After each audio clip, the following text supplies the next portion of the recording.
guys! Hope you're all having a good week. It's very frosty here, very sunny too, but very frosty, so quite a lot of my writing has turned a bit wintry. Although, naturally, of course, I am writing a story set in midsummer at the same time, so that's taking a little bit more imagination than usual. I'm still chipping away at Secrets and Lies, with my thriller series. I feel like I'm about 5 chapters off the end, which is a good feeling. I wanted to get a head start on Song of the Sharks by the end of this month, before I change over onto another project. But I think I'll be happy if I get those 5 down. I think I'm going to aim for that, and then anything else I get done is just a bonus. Yeah, it's going to be nice to explore something different though. I've been doing, because of the nature of the thrillers and what I've been working on, it's been a very dark month in terms of research, and I've gone to some very dark places on the internet. There's a really good resource called Pathology Online, which is a brilliant resource presumably for pathologists as well as writers, not just us. But I should warn you, it is very graphic. There are some images. They are, they're real autopsy photos and stuff. And they're on the header bar. So if you are heading that way, do be aware. I'm about halfway through my short story response to The Clock Tower is Calling, which is the one set at Midsummer that I mentioned. I'm a little bit out of my comfort zone with it because it's just plain romance, straightforward. No magic, no science fiction, nothing exploding. And I don't normally write that without some kind of weirdness going on. I do like writing romance. I like other stuff to happen as well. So I'm about halfway through that one, and hopefully by this time next week I'll have done that and I'll have started to plot out another prompt. I might work on Death by Delivery next. I'm not entirely sure. I'll be going to Rhubarb at the Triangle, which is the local poetry club, next week, so I imagine I will be writing unexpected poetry, which is usually what happens after I go to the Rhubarb. It's a great place for inspiration. And honestly, the more prompts I get done, the better, because although I've set the deadline for submissions for the end of April for the next anthology, it'd be nice to get some other stuff sorted before then. One of the other things I do is I'm a member of the local theatre group, Shipley Little Theatre. I wrote a play for them last year. There's a review coming up, and usually for the review, because I'm so busy, I just sing, because I can do that without thinking. And maybe a couple of weeks of practice, but not like months. This time I've decided I'll actually try and sort myself out a sketch. And I'm thinking about adapting Poe's The Raven, and having someone read it out deadly serious, and then behind them, desperately seriously, a group of people miming what's happening in the poem but getting it completely wrong. I sense puns in the future. So you may be wondering about the hat. I got this at the Sci-Fi Weekender 2 or 3 years ago. The Sci-Fi Weekender is a convention. It used to happen every year in Wales. It's had to move this year for various reasons. And it's a weekend where a vast community of science fiction, fantasy, horror, weirdness fans come together, and they cosplay and they party and they get together, and there's a market, there's author panels. We get visits from famous actors, from famous set designers, graphic artists, TV show hosts from the 80s. And there's always a big range of musicians, particularly nerdy ones like Blues Harvest, who are really good, and Professor Elemental. If you have not come across Professor Elemental, I urge you to go and look him up if you're in the mood for a giggle. Basically, it's a 4-day party, and it's amazing. This year, it's in 2 halves. The first half is in March, at the end of March, in Sheffield, and the second half will be in Great Yarmouth in October. Now, the reason I'm wearing the hat today...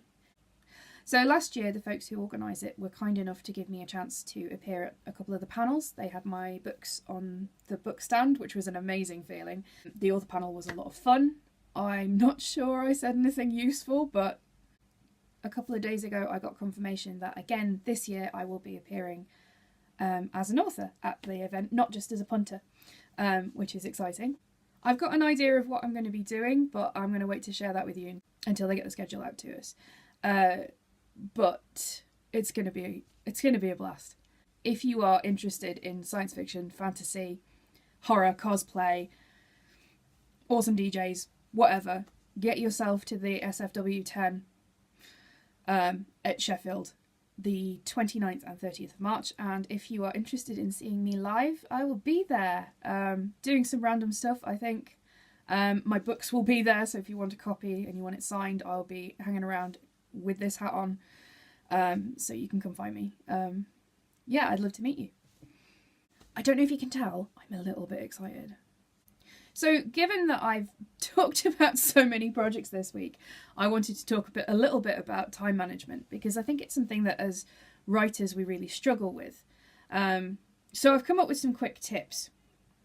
And I do mean quick this week. It's not going to be like, oh, I have some quick tips for you. Half an hour later, here they are. I think as writers, it's something that we really struggle with. Anything creative really is hard to find a balance between the stuff you need to do in your life and the stuff you need to do for your creativity. Particularly when you've got multiple projects, you've got multiple demands on your time, you've got family, you've got work commitments, you've got social commitments. So here are my 9 quick-ish tips for time management if you are a writer. Number 1, make time. Maybe you are a writer that works full-time and writes around that. Maybe you work part-time and work around that. Maybe you have a family. Maybe you have small children. Maybe you keep animals. Maybe you're lucky enough to be able to write full-time. The one challenge all of us will have in common is trying to get the right amount of writing for us into our schedule. I think one of the worst ways to think about fitting writing into your schedule is to think of it as a chore, as something that you have to do, not something that you want to do.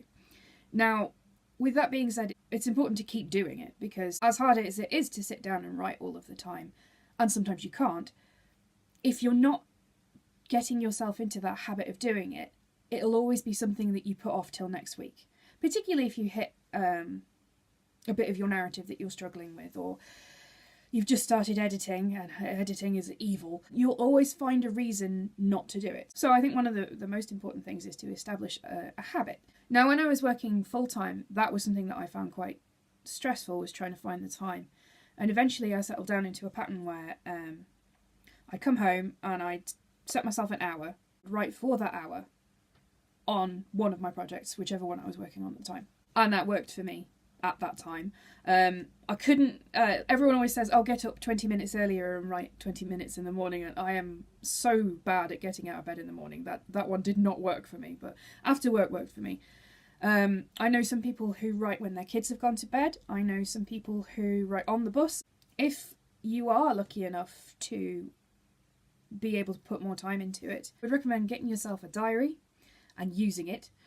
Even if it's just the one on your phone. I prefer paper because I'm old school. It's one of the things that helps me particularly is keeping a diary. When I'm splitting my projects, I need a timetable, otherwise I get lost. I do a thing where I will do loads on the one I'm really enjoying and I'll put off the one that actually has a deadline coming up soon. So keeping yourself to that schedule. Creating a schedule and keeping yourself to that schedule is, it's pretty important. Which more or less constitutes my second tip, which is make sure you make the most of the time you have set for yourself. Number 3, if you are planning out a project, remember to take into account research and thinking time. Stories don't just happen overnight.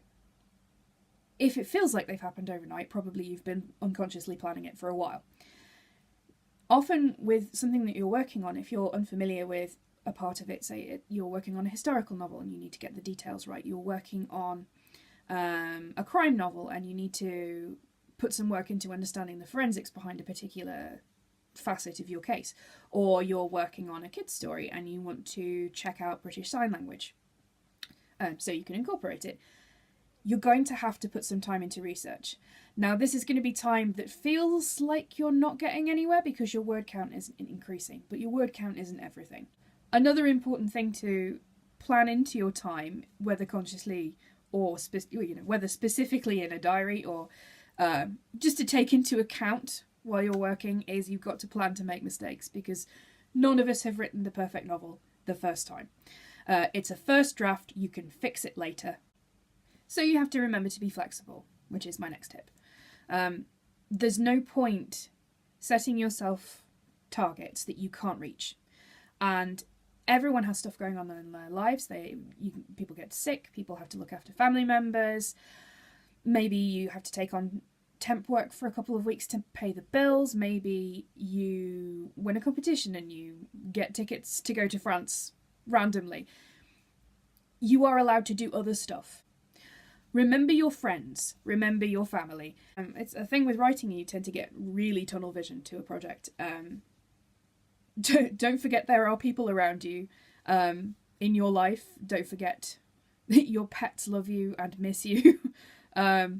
Interact with people. It will help your narrative more than you think it will.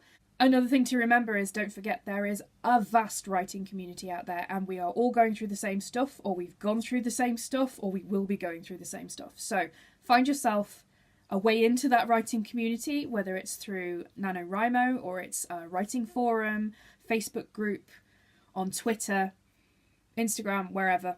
That writing community is the best resource that you're ever going to have. One of the things that I think we all struggle with, particularly in terms of modern technology, is trying to reduce the number of distractions from your writing time or your writing space. One of my biggest distractions is Facebook.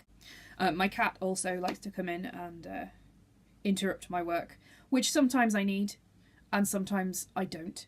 Within reason, try to reduce your distractions. I'm not saying like lock your children in a different room or don't interact with anyone for days. Just maybe mute your Facebook Messenger groups, maybe put on some classical music to block out the sounds from outside.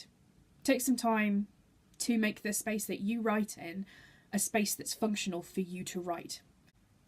The final tip is the most important one. Be kind to yourself. If you are not hitting the targets that you've set for yourself, set different targets. If you have written something that doesn't work, take a step back and rethink it. Don't go, oh God, this is the worst thing ever. I can never write again. I shouldn't be a writer. I'm so stupid. I can't do this. Don't do that to yourself. You are a writer. If you have put pen to paper and you have written something, you are a writer. In terms of timekeeping, sometimes life just gets in the way. Let yourself off the hook for it. Be kind to yourself, or you'll never get anywhere. Or you'll write, but it won't be your best work, and you'll be desperately unhappy, and you might as well enjoy it. Except for the editing phase, because nobody enjoys that. So those are my quick tips for time management for writers. I hope you've enjoyed this video. If there's any topic that you want me to cover in future, please feel free to leave a comment. Also, if you want more of these videos, hit the subscribe link.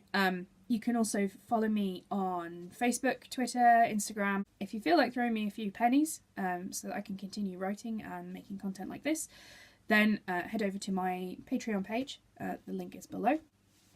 So I hope you all have a good week and that the writing gods are kind to you.